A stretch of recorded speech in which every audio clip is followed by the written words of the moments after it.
Ugh, I am officially done.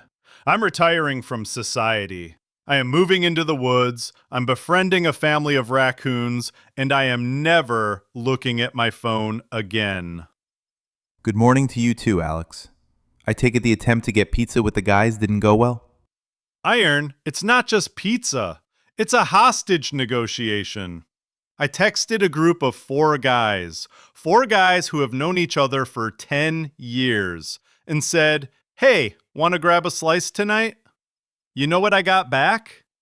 I got a link to a doodle poll. A doodle poll, Iron, for pizza. Let me guess. Nobody is free until the second Tuesday of next month. Wrong.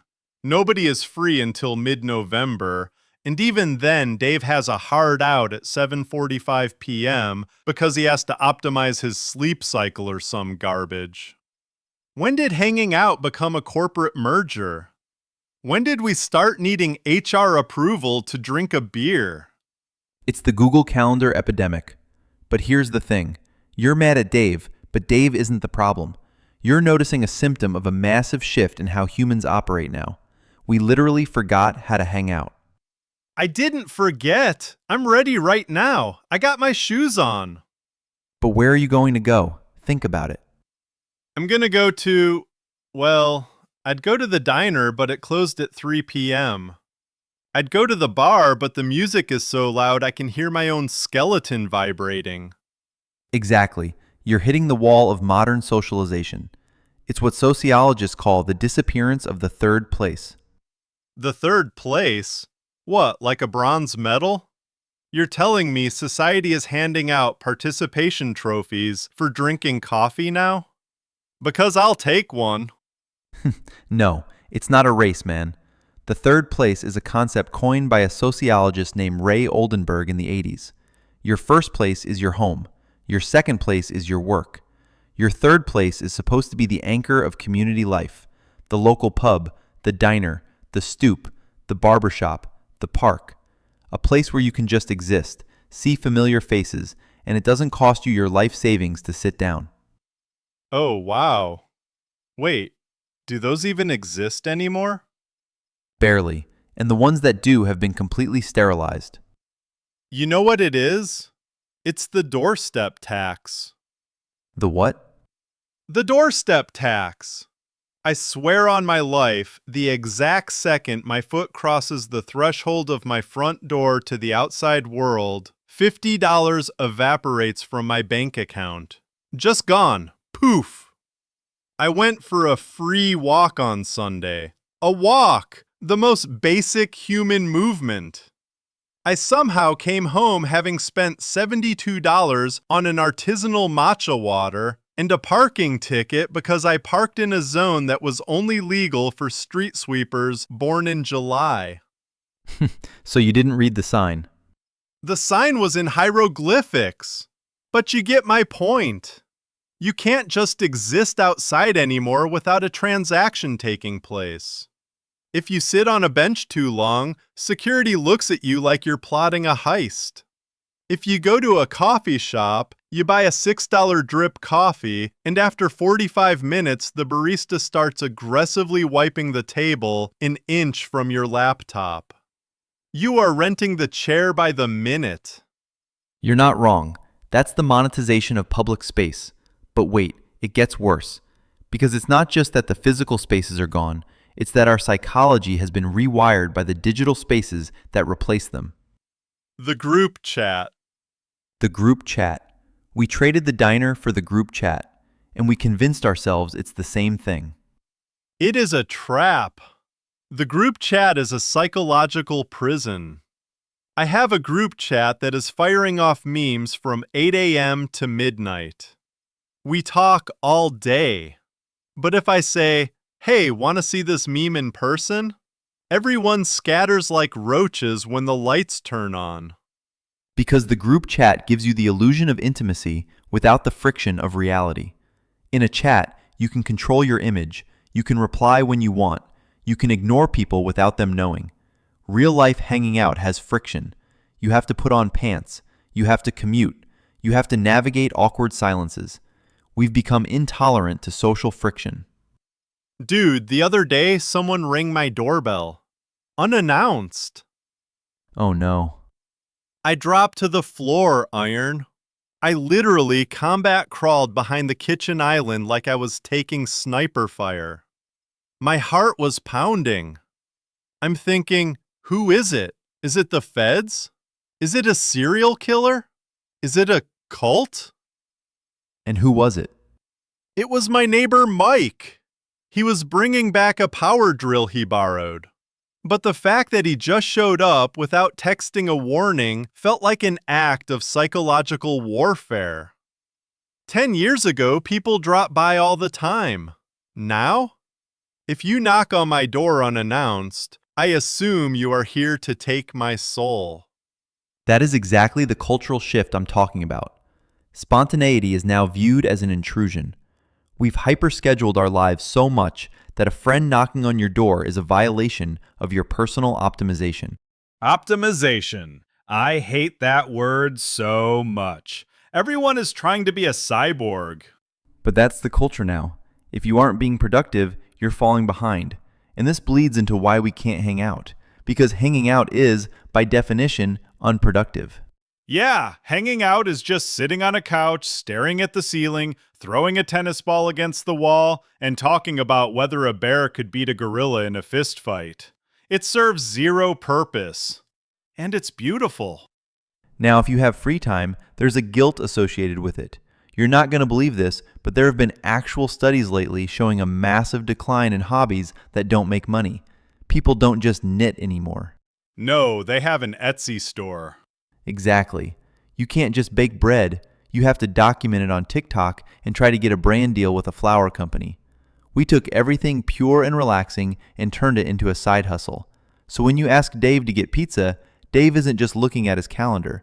Dave is subconsciously weighing the opportunity cost of eating pizza versus optimizing his evening routine. Dave is an idiot, but I get what you're saying. I tried to start a side hustle once. Oh boy, here we go. Which one? I tried to breed ghost peppers in my closet to sell artisan hot sauce. In your closet? Without ventilation? Yeah, I essentially tear-gassed my entire apartment building. The landlord was not thrilled, but the point is, I felt the pressure. I was sitting on my couch playing video games and I thought, I should be monetizing my time. I should be creating pain sauce. Pain sauce. Well, you definitely created pain. But listen, that's not even the weird part about all this. You want to know what the real tragedy is? Tell me.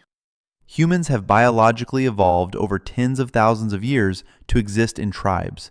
We are wired to be around each other idly, just foraging, sitting by a fire, existing. We are not wired to sit in a climate-controlled box, staring at a rectangle, communicating exclusively through carefully curated text symbols, and only seeing our tribe members once every 4 weeks for a highly structured 2-hour brunch that costs $90. When you put it like that, it sounds like an alien experiment that went horribly wrong. It kind of is. And here's where it gets interesting. I was reading up on the history of coffee houses. Have you ever heard of the penny universities in the 1600s? A penny university? Sounds like where you'd get a degree in clowning. Or where my cousin got his law degree. No, it was a massive cultural phenomenon. Back then, you paid a penny to get into a coffee house, and once you were in, you were on equal footing with everyone. Politicians, sailors, writers, merchants. You just drank coffee and argued about the news, science, politics. You learned from the people around you. It was casual, it was cheap, and it was the breeding ground for the Enlightenment. So it was Reddit, but people actually showered. Pretty much. But the core element was presence. You had to be there. And the cost of entry was practically zero. Now, try to find a space where people of all different backgrounds naturally mix without a high financial barrier or a specific agenda. The DMV? Okay, fair. The DMV. But nobody is reaching enlightenment at the DMV. No, they are reaching their absolute breaking point at the DMV. I saw a guy at the DMV last week try to eat his own ticket number out of frustration. Which proves my point. The spaces where we are forced together are mostly spaces of administrative torture, not leisure. So, without third places and with everyone paralyzed by their schedules, what do people do when they feel lonely? They doom scroll. Or they listen to podcasts like this one so it sounds like there are people in the room with them. Exactly. Parasocial relationships are replacing actual relationships. We feel like we are hanging out with creators, but it's a one-way street. Wait, so we're part of the problem? Are we the bad guys, Iron? We're a coping mechanism, but nothing replaces real, physical, messy, spontaneous human interaction. But people are afraid of the mess now. We want everything curated. Have you noticed how even the way places are built now discourages lingering? Dude, yes! I went to this new fast casual burger place. The chairs were made of this slick, cold metal. The back of the chair was angled at like 85 degrees. It was actively hostile. I felt like I was being interrogated by a hamburger. Hostile architecture. It's intentional. Fast turnover.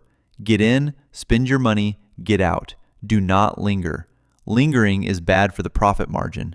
So you have a society where the physical world is telling you, don't stay. The digital world is telling you, stay home and look at me. And your calendar is telling you, you don't have time anyway. No wonder everyone feels so isolated. It's depressing, but it's also comforting.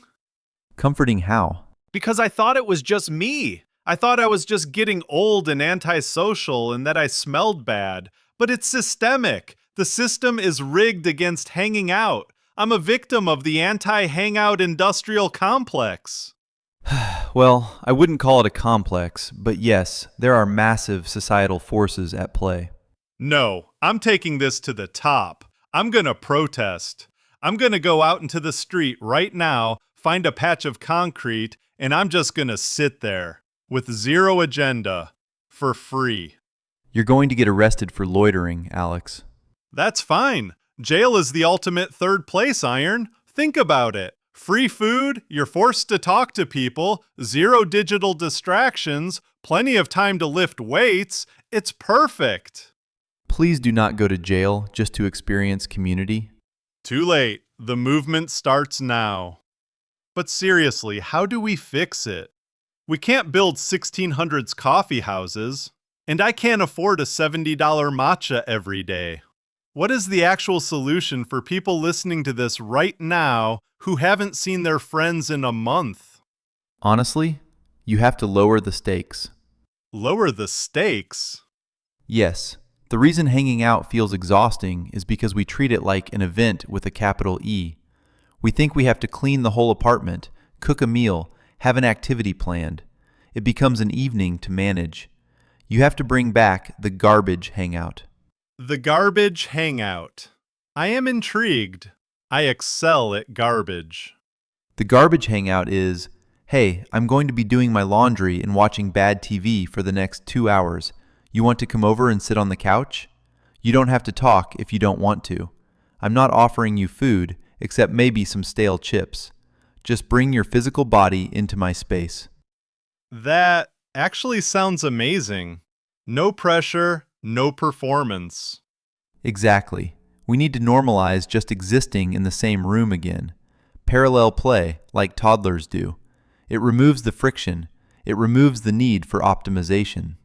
I love it. I'm doing it. I'm texting Dave right now. What are you texting him? Dave, cancel your sleep cycle optimization. I am coming over to your house right now to stare at your wall. Do not put out snacks. Do not entertain me. If you speak to me, I will leave. That might be a little aggressive, but the spirit is there. You know what? No, I'm not even going to text him. I'm just going to show up and ring his doorbell. Alex, didn't you just say that ringing a doorbell unannounced is an act of psychological warfare? Yes, but sometimes, Iron, you have to go to war for friendship. You are going to give Dave a heart attack. That's a risk I'm willing to take. But actually, wait, it's starting to rain outside. Yep, looks pretty heavy. And I really don't want to put on hard pants. Hard pants are a barrier to entry. You want to just boot up the PlayStation and talk on the headset from our respective couches? I thought you'd never ask. Perfect. But for the record, this counts as hanging out. It's garbage hanging out at its finest. See you in the lobby, man.